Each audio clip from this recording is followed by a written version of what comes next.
আমি রাজশাহীতে যাচ্ছিলাম পড়ালেখা করার জন্য। আমি একজন সুন্দরী মেয়ে। আমি যে গাড়িতে উঠেছিলাম সেই গাড়ির ড্রাইভার আমাকে ভুল রাস্তায় নিয়ে একটা বিশাল জঙ্গলের ভিতর একটা বড় বাড়িতে নিয়ে গেলেন। আর সেখানে নিয়ে লোকটি আমার সাথে জোর করে। বাকিটা গল্পতে শোনাচ্ছি। গ্রামের বাইরে এই প্রথম কোথাও পা রাখলাম, এক অচেনা অজানা স্বপ্নের সন্ধানে। কোনোদিন এর আগে কোথাও যায়নি। আমাদের গ্রাম ছেড়ে, একমাত্র বড় দিদির শ্বশুর বাড়ি ছাড়া। আমরা দুই বোন, বড় দিদি মণি আর আমি সোনি। বেশ সাজানো গুছানো আমাদের সংসার, কোনো ঝুট ঝামেলা নেই। সরকারি চাকরি করেন বাবা, রিটায়ার হতে এখনো অনেক দিন বাকি। মা একটা এনজিওতে চাকরি করে। কোনো রকম অশান্তি নেই আমাদের পারিবারিক জীবনে। বড় দিদি বেশ সুখী, জামাইবাবু মানে দিদির স্বামী একজন বড় সেনাবাহিনীর অফিসার। একই শহরে বাড়ি এবং কাজও করে ওই একই শহরে। ওদের সংসারটাও বেশ সুখের, কোনো রকম ঝামেলা নেই। দিদি গ্র্যাজুয়েশন পাশ করার পর আর পড়তে পারেনি। কারণ জামাইবাবু প্রতি বছর একবার না একবার বদলি হয়ে অন্য শহরে পোস্টিং হয়। তাই বড় দিদি আর কম পড়াটা শেষ করতে পারেননি। বড় দিদির অনেক শখ ছিল একজন ভালো ম্যাজিস্ট্রেট হওয়ার। আমি সবে মাত্র গ্রামের কলেজ থেকে এইচএসসি পাশ করেছি। আর পাশাপাশি সিআইডি অফিসারে চাকরি করছি। আমার শখ বড় দিদির মতো ম্যাজিস্ট্রেট হওয়া। আর তাই রাজশাহী বিশ্ববিদ্যালয় ভর্তি হওয়ার সুযোগ পেলাম। তাই রাজশাহীতে প্রথমবারের মতো গ্রাম ছাড়ছি। মা একটু মন খারাপ করেছিল, কিন্তু উচ্চশিক্ষার কথা চিন্তা করে আর কিছু বলেন নাই। বাবা সব সময় আমাকে সাপোর্ট দিত। তাই আমার তেমন একটা অসুবিধা হয় নাই রাজশাহী যেতে। তাছাড়া জামাইবাবু হলেন অফিসার, আগে থেকেই রাজশাহীতে সব কিছু ঠিকঠাক করে রেখেছেন। যদিও রাজশাহীতে প্রথম মামার বাড়িতে উঠার কথা ছিল, কিন্তু পরে সেটা আর হয়ে ওঠেনি, কারণ জামাইবাবুর এক কাছের ছেলে বন্ধু ছিলেন সরকারি দলের ছাত্রনেতা। তাই আমার হোস্টেল পেতে খুব একটা অসুবিধা হয় নাই। তাই মামার বাড়িতে না উঠে সোজা হোস্টেল এগিয়ে উঠব। এমনিতে মামার সঙ্গে মার আবার খুব একটা ভালো সম্পর্ক নাই। কারণ আমার বাবা ছিলেন একজন গরিব ঘরের ছেলে। কেন আমার মা আমার বাবাকে বিয়ে করলেন, অনেকটা বাংলা সিনেমার মতো। গরিব হলে যত দোষ হয় আর কি। যথাসময়ে বাড়ি থেকে রওয়ানা দিলাম বাস টার্মিনাল এর উদ্দেশ্যে। মাকে এবং বাবাকে পা ধরে নমস্কার করে দিদির সঙ্গে একটু কথা বলে জামাইবাবু আমাকে বাস টার্মিনালে নামিয়ে দিয়ে উনি চলে গেলেন একটা জরুরি কাজের উদ্দেশ্যে। বাস ছাড়ল ঠিক রাত 12টা, তাই 30 মিনিটে রাজশাহীর আগের স্টেশনে গিয়ে বাসটা থাম। পরের দিন সকাল 10টার সময় আমি ভুল করে রাজবাটি নামতে গিয়ে শক্তিগড় নামে একটা জায়গাতে নেমে পড়েছিলাম। কারণ শক্তিগড় নামটা আগেও শোনা ছিল। গ্রামে অনেকের মুখে শক্তিগড়ের বিখ্যাতর কথা বহুবার শুনেছি। আর তাই কন্ডাক্টর শক্তিগড় শক্তিগড় ডাক মারতেই দুম করে বাস থেকে নেমে পড়লাম। আর সেখানটাতেই আমি আমার জীবনের সবচেয়ে ভুলটা করেছিলাম। আমি ঠিক বুঝতে পারছিলাম না কি করব, সঙ্গে বিশাল 2টা লাগেজ, মোবাইল ফোনের ব্যাটারিও শেষ। কাউকে যে ফোন করে সাহায্য চাইব সেই উপায়টুকুও নেই। এদিকে সময়ও গড়িয়ে পার হয়ে প্রায় দুপুর 2টা বেজে গেল। আমি কি করব ঠিক বুঝে উঠতে পারছিলাম না।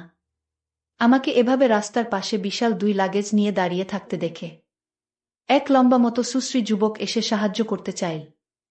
প্রথম প্রথম একটু অন্যরকম মনে হলেও আমি রাজি হলাম উনার সাহায্য নিতে। আমি উনাকে সব খুলে বললাম, উনি সব শুনে আমাকে বললেন যে একটু অপেক্ষা করতে, উনি গাড়িটা নিয়ে আসছেন। উনি যথাসময়ে গাড়ি নিয়ে এলেন। আমার ভারী লাগেজ 2টা উনার গাড়ির পিছনে রাখলেন। পরে উনি আমাকে জিজ্ঞাসা করলেন সামনে বসতে চাই নাকি পিছনে।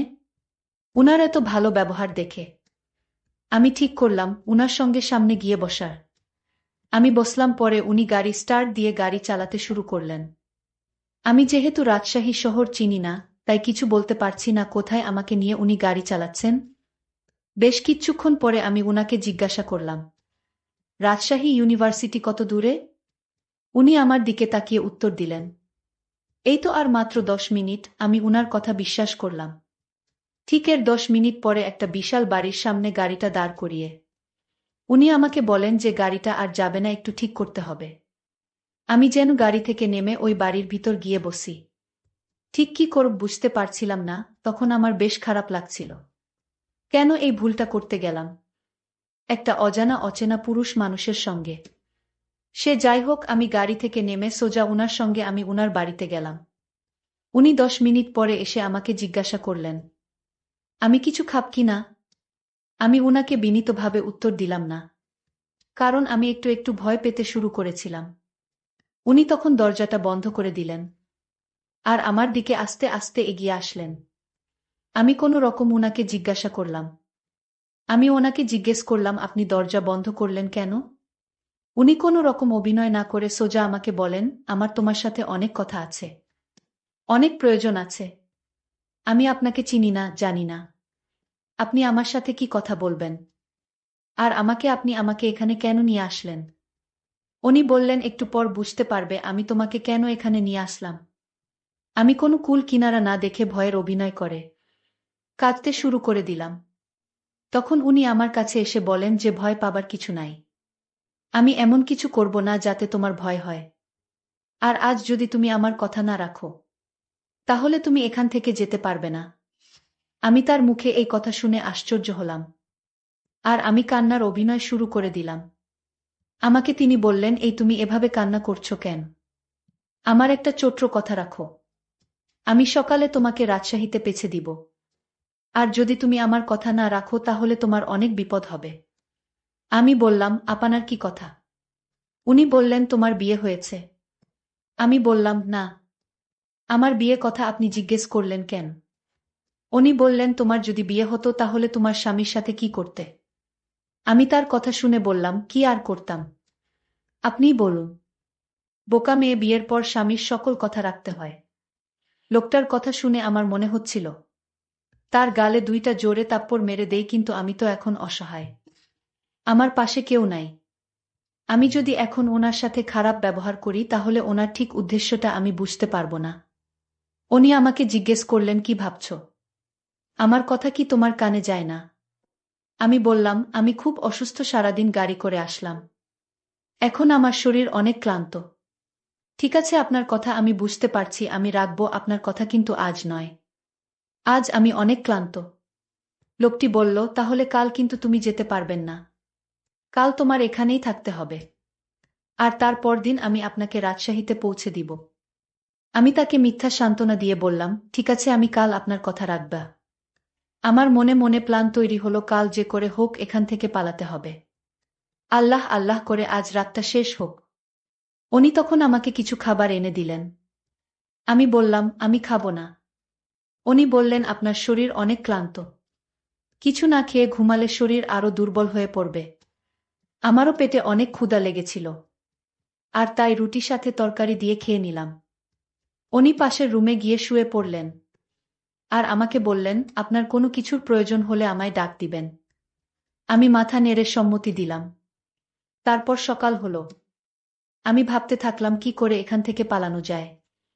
আমি কিভাবে লোকটিকে কিভাবে ধোঁকা দিয়ে পালানো যায় সেই চিন্তায় মগ্ন।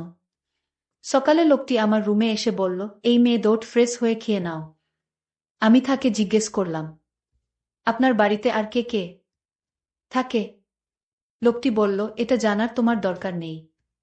আমি বললাম, ঠিক আছে, আপনি বাহিরে যান, আমি ফ্রেশ হয়ে খেয়ে নিচ্ছি। লোকটি তখন তার রুমে চলে গেলেন। চলে যেতেই আমি ফ্রেশ হয়ে নিজের লাগেজগুলোর ভিতরে কিছু টাকা ছিল, টাকাগুলো নিয়ে নিলাম। তারপর আমি ধীরে ধীরে ঘর থেকে বাহির হলাম। আস্তে আস্তে হাঁটা শুরু করলাম। তারপর আমি দৌড় দিলাম। আমি ভয়ে ভয়ে এখান থেকে পালানোর চেষ্টা করলাম। আমি কিছুক্ষণ যাওয়ার পর আমি কোনো রাস্তা খুঁজে পাচ্ছি না। আমি সামনে গিয়ে দেখলাম বিশাল বড় একটা গেট, আর সেই গেট বাহির থেকে তালা লাগানো। আমি এখন কি করব? আমি এখানে কিভাবে এলাম? আমি তো গাড়ি দিয়ে ভিতরে আসছিলাম। এখন তো বাহির হতে পারছি না। লোকটি আমাকে ঘরে না পেয়ে আমাকে খুঁজতে শুরু করল। লোকটি জানে আমি কোন দিকে আসছি। আর তাই তো উনি আমাকে সহজে খুঁজে বের করে ফেললেন। আর আমায় বললেন, আপনার সাহস তো কম না, আপনি পালিয়ে যেতে চাইছেন। যান, কিভাবে পালিয়ে যাবেন? এখন পর্যন্ত আমার বাংলোতে 25 জন মেয়ে আটক, তারা যেতে পারেনি। আর আপনি চলে যাবেন? যান। যারা আটক আছে তারা 2 বছর যাবত এখান থেকে পালাবার চেষ্টা করলেন, কিন্তু পালাতে পারেনি। আর তুমি কি না এখান থেকে চলে যেতে চাইছো? আমি লোকটির কথা শুনে তার পায়ে ধরে বললাম, আপনি আমার বড় ভাইয়ের মতো, আপনি আমাকে এখান থেকে যেতে দিন। লোকটি তখন হাসি দিয়ে বলল, আমি তো আপনাকে ছেড়ে দেওয়ার জন্য এখানে আনিনি। আপনি যতই চেষ্টা করেন এই বাংলো থেকে পালাতে পারবেন না। আমি আপনাকে খুব সুন্দর করে বুঝিয়ে বলেছিলাম আপনি আমার কথা রাখলে আপনাকে এখান থেকে যেতে দিবা। কিন্তু আপনি তা না করে পালানোর চেষ্টা করছেন। এখন তো আর যেতে পারবেন না। ওই মেয়েদের সঙ্গে তোমার থাকতে হবে। আমাকে তখন বলল, চলুন আমার সাথে, নইলে আমার আসল চেহারা সম্পর্কে আপনার ধারণা নেই। তাই আপনাকে ভালো করে বলছি, আপনি আমার সাথে চলুন। আমি কোনো উপায় না পেয়ে আমি তার সাথে গেলাম। তখন তিনি আমায় একটা রুমে নিয়ে গেলেন। আমি রুমের ভিতরের দৃশ্যটা দেখেই আমার দম বন্ধ হয়ে আসছিল। কারণ ওইখানে আরও 25টা মেয়েকে দেখতে পেলাম। আমি তাকে জিজ্ঞেস করলাম, এখানে এত মেয়ে কেন? উনি বললেন, ওনারা এখানে চাকরি করেন। আমি বললাম, এখানে আবার কিসের চাকরি? আপনি সত্যি করে বলেন, ওদেরকে কেন আপনি আটকিয়ে রাখছেন, এখান থেকে যেতে দিচ্ছেন না? লোকটি তখন আমাকে ভয় দেখিয়ে বলল, একদম চুপ, সেই জবাব কি তোকে দিতে হবে? তুই নিজের চিন্তা কর, আজ তোর কি হবে সেটা নিয়ে ভাব। আজ তুই বুঝতে পারবি ওনারা এখানে কেন থাকেন। মেয়েগুলো আমাকে দেখে কান্না করতে শুরু করল। মেয়েগুলো আমার দিকে তাকিয়ে বলল, আজ আমাদের যে অবস্থা দেখছো তোমারও ঠিক এমন অবস্থা হবে।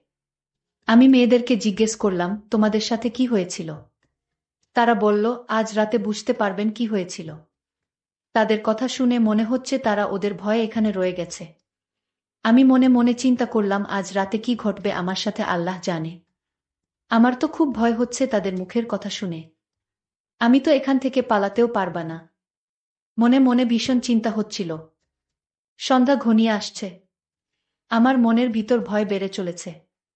আমি কেন গাড়ি থেকে নামতে গেলাম? আজ যদি আমি গাড়ি থেকে না নামতাম তাহলে হয়তো আজ এমন বিপদে পড়তে হতো না। নিজের একটা ভুলের জন্য আজ আমার এমন পরিস্থিতি। আমি এসব চিন্তা করছিলাম। হঠাৎ দেখলাম লোকটি আমার পিছনে দাঁড়ানো। আমাকে বললেন, আমি তোমাকে ছেড়ে দিব। তবে আমার একটা কথা ছিল, যদি আমার কথা যথাযথভাবে পালন করো তাহলে তাদের মতো তোমার অবস্থা হবে না। আমি বুঝেছিলাম লোকটা আমার সাথে মিথ্যা কথা বলছে। আমি অসহায় অভিনয় করে বললাম, সত্যি আমাকে এখান থেকে যেতে দিবেন? যদি আমাকে ছেড়ে দেন তাহলে আপনার প্রতি আমি সারা জীবন কৃতজ্ঞ থাকিব। লোকটি বলল, এখন রুমে আসো। আমি রুমে যেতেই লোকটি দরজাটা বন্ধ করে দিল। আমি বললাম, দরজা বন্ধ করলেন কেন? লোকটি বলল, রাতে কি কেউ দরজা খুলে রেখে ঘুমায় নাকি? চোর এসে ঘরের জিনিসপত্র সব নিয়ে যাবে। আমি বললাম, তাহলে আপনি রুম থেকে বের হন।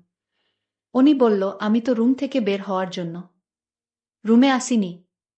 আমি লোকটিকে বললাম, আপনি আমায় দয়া করুন, আপনি এখনই রুম থেকে বের হন। লোকটি তখন আমায় বলল, আর একটা কথা বলবি না, একদম চুপচাপ থাকবি। আর আমি এখন যা বলবো তা পালন করবি। আমি লোকটিকে ধমক দিয়ে বললাম, এই তুই আমায় চিনিস, আমি কে? লোকটি বলল, তোকে চিনে আমার দরকার নাই। আমি এখন যা বলবো তা যদি না শুনিস তাহলে এখনই বুঝতে পারবি তোর কি অবস্থা হবে।